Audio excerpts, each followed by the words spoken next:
Hey, this is Jeff Del Dios Motor Club, man. We're going to have a great show for you today. We have three very unique cars out here that Phil, Gary, and Daniel brought out. So I hope you enjoy the stories. And we're going to have more cars out to Del Dios Motor Club, the only San Diego private car club in Southern California, I guess, maybe, kind of. We've got parking out here for over 100 cars, and these guys and some of the other guys who've been kind enough to do interviews, we'll be having a special Cars and Coffee in January where we come out, drink bourbon, eat tacos, and sober up before we drive home. How's that sound, you guys? Sounds good. Perfect plan. All right, so get ready for the car stories.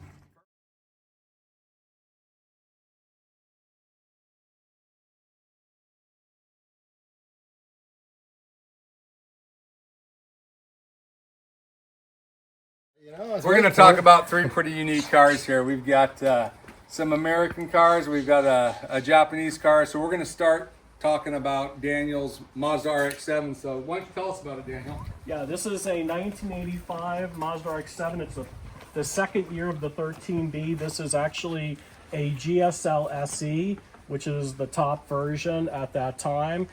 One unique thing about this car is it was the second year. It also had the electronic limited slip.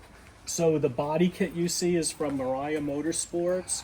This car is basically done to this car is it is converted from a steering box to a manual rack and pinion steering.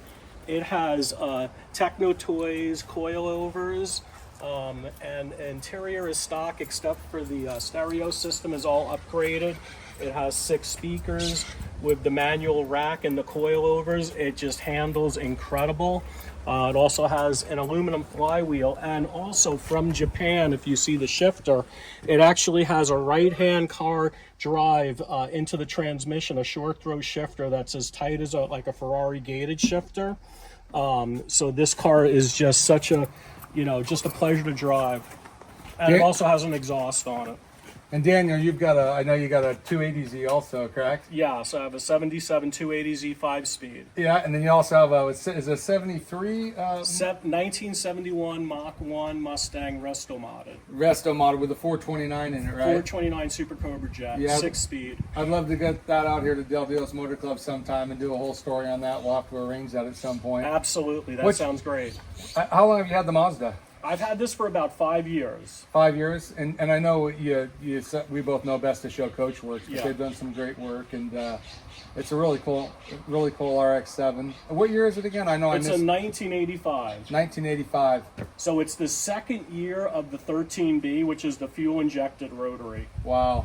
Very cool. I had a Z in high school, and I used to argue with the rotary guys if my Z was faster than their Mazda. So what do you think? You have a Z and a Mazda. I love them both. The Z is a little bit more of that raw, hard driving because it's a little older. This is a smoother car, but because it has the manual rack, it's changed with the coilovers to be a little bit of a harder drive, but the engine it still feels smoother than the Zs. The Zs have a more torquier, like a grunty feel to them.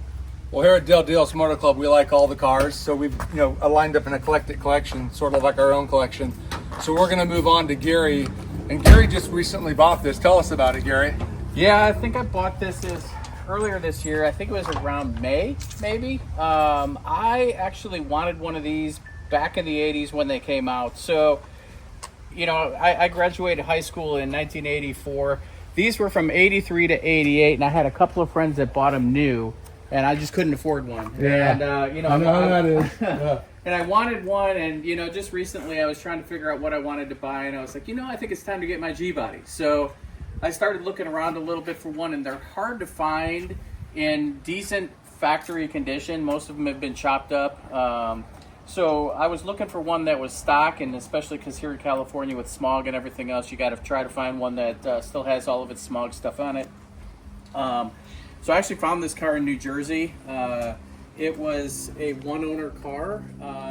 One owner? Yeah, one owner. The gentleman that bought it brand new had just passed away, and I purchased it from his wife and shipped it out here. And it was 100% factory with the exception of the stereo.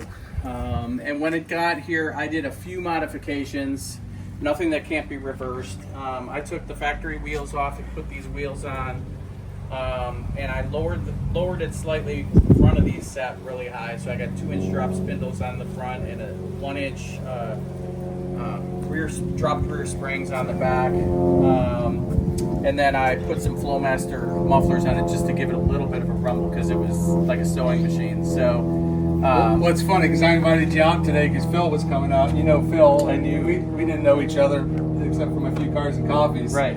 And you pulled up, and I'm all, that's cool because that's, Yeah. you know, I was a high school kid in the '80s, and we were talking. And Yeah. is the interior redone or is No, that is the factory original interior. The only thing that that I've done is I added the and their factory, but I added the little holders for the seat belts because they were missing. But other than that, the seats, those covers, And what about the everything's paint? original.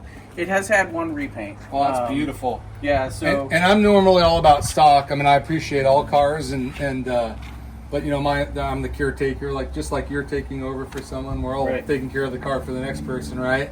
But I really like these American Racing rims on this. I know you kept the stock rims, but Yeah. I think that looks badass. So I kept the stock rims, and I originally actually put some polished American Racing wheels on it, and I liked the way it looked, but I didn't love it. And you know, if you look at a lot of these G bodies, a lot of guys do that.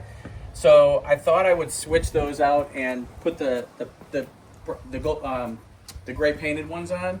To me, they're a little more period correct from back then, and they just stand out a little bit differently because you'll see, you know, other Monte Carlo SSs with the polished torque thrusts, and to me, this is a better look. And then you've probably already said it, but I've been in Cars and Coffees all weekend. I think I'm on my 4th one, and now we're out here at Dios Motor Club, which is my favorite Cars and Coffee. When I have It's people great. out in Bourbons, but what year is it again? Cars and This is an Bourbon. 88, so this is 88. the last year, and arguably a lot of people will say that the 88 was the best year for Have you it. taken this up to Radwood at all, or I took it to Redwood yesterday. yesterday up in Yeah. Long Beach? And it was actually the only, not only the only Monte Carlo SS there, but it was the only G body there, which I thought was pretty cool. That's awesome. Yeah. Well, it's beautiful. I appreciate you bringing it out today, even if it was a fluke of luck. Yeah.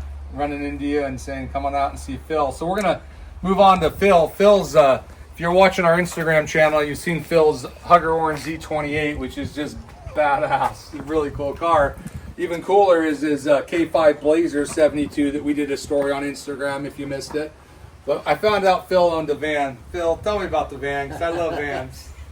All right. Well, you know, being the oldest one here and cruising and graduating in the 70s, everybody in the 70s, I was growing up in the San Fernando Valley, cruising Van Nuys Boulevard, wanted a van. Oh, yeah. So I never got the chance to do that when I was a kid. So I ran across this vehicle, not in this shape, obviously, a number of years back, probably 4 years ago now, and it was out of Portland, Oregon.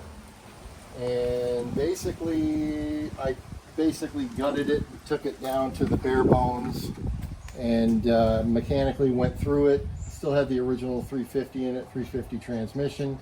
I went through all the suspension and changed everything there. It's all stock, rides great. And And you did the interior yourself, I right? did the interior myself. You know, I said, I've watched enough of these restoration shows. I figured, well, let's take a shot. So, Yeah. I did this in my garage driveway, and it took me 30 days to do it. And I basically did it after work and on the weekends and kind of just went through it.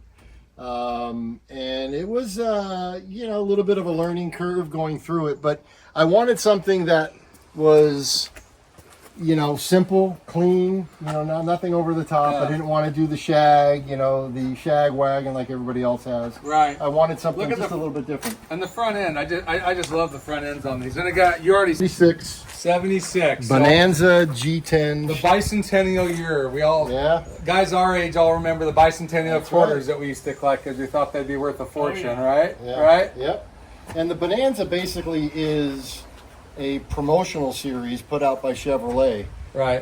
And every year, everybody's familiar with the Cheyenne packages and everything else, but the Bonanza package was specific to this 1976 model, which basically came loaded. It had air conditioning, tilt, everything you could get mechanically, and all the extra add-ons you can get from Chevy were on this van. So The funny story is I found the rack to this van about 2-3 months before I ever found the van, Really? and it was. So you got the rack, and then you had to get the van. I had to get the van. So we're here in San Diego, so the surfboard's pretty appropriate. Yeah, I figured I'd give it a little twist and touch, even though I haven't been on a surfboard in 50 years. But yeah, it's a great vehicle. I've driven it, long distance trips to Phoenix, back and forth a couple of times now.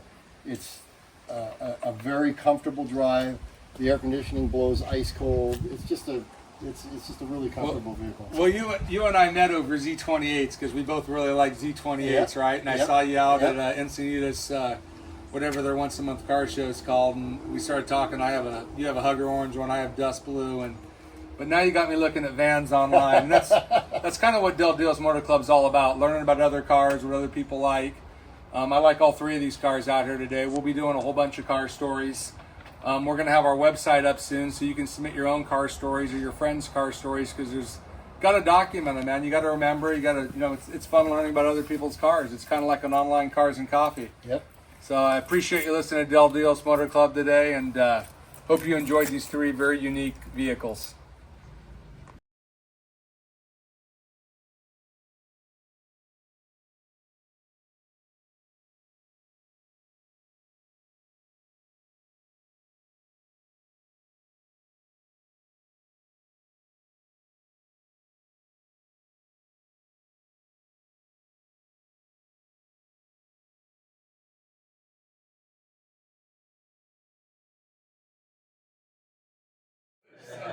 But muscle cars in a farm. Dan, you had a Mazda. We just did a story on your RX7, but you Yeah. had a Mazda back. I had an '83 RX7 with the carbureted version when I was in college. When I was in high school, I had the 280.